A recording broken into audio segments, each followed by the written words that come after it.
Hi, this is Brad Constantine, and this is a podcast recording of the Old Testament.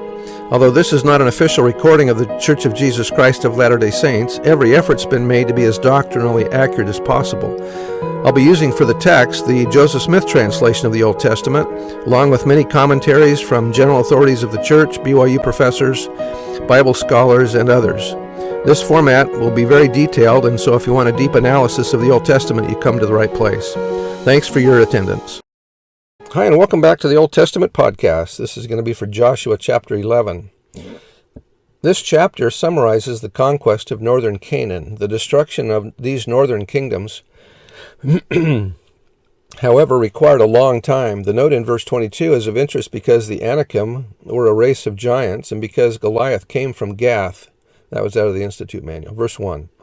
And it came to pass when Jabin, king of Hazor, had heard those things that were sent to Joab, king of Madon, and to the king of Shimron, and the king of Akshaph, and to the kings that were on the north of the mountains, and of the plains south of Chinneroth, and in the valley, and in the borders of Dora on the west, and to the Canaanite on the east and on the west, and to the Amorite, and the Hittite, and the Perizzite, and the Jebusite in the mountains, and to the Hivite unto Hermon in the land of Mizpah.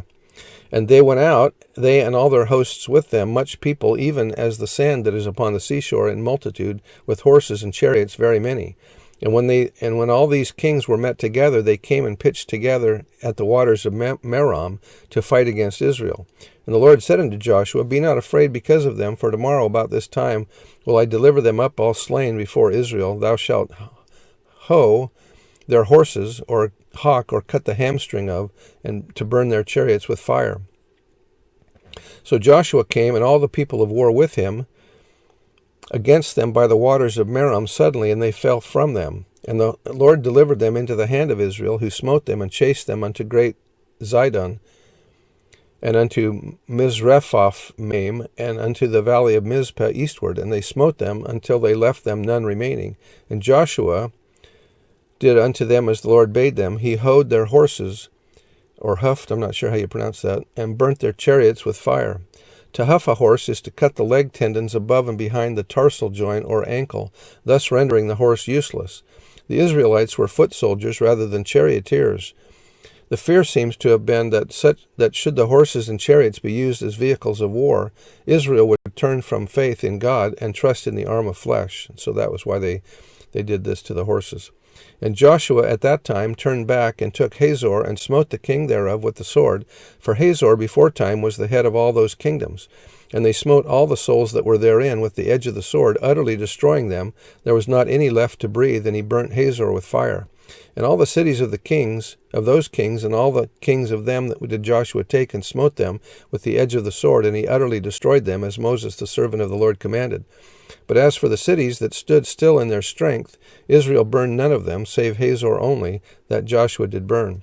And all the spoil of these cities and the cattle the children of Israel took for a prey, or booty, or plunder, unto themselves, but every man they smote with the edge of the sword until they had destroyed them, neither left they any to breathe.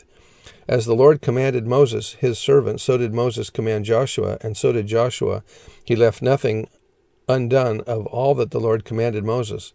So Joshua took all that land, the hills and all the south country, and all the land of Goshen, and the valley, and the plain, and the mountain of Israel, and the valley of the same. For even from the Mount Halak that goeth up to Seir, even unto Baal-gad in the valley of Lebanon, unto Mount Hermon, and all their kings he took, and smote them, and slew them.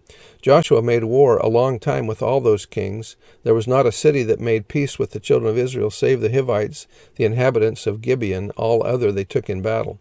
For it was of the Lord to destroy them utterly, because they hardened their hearts, that they should come against Israel in battle, that they might have no favor, that they might destroy them in battle, as the Lord commanded Moses. And at that time came Joshua and cut off the Anakims from the mountains, from Hebron, from Debir, from Anab, and from all the mountains of Judah, and from all the mountains of Israel. Joshua destroyed them utterly with their cities. There were there was none of the Anakims left in the land of the children of Israel. Only in Gaza, in Gath, and in Ashdod there remained.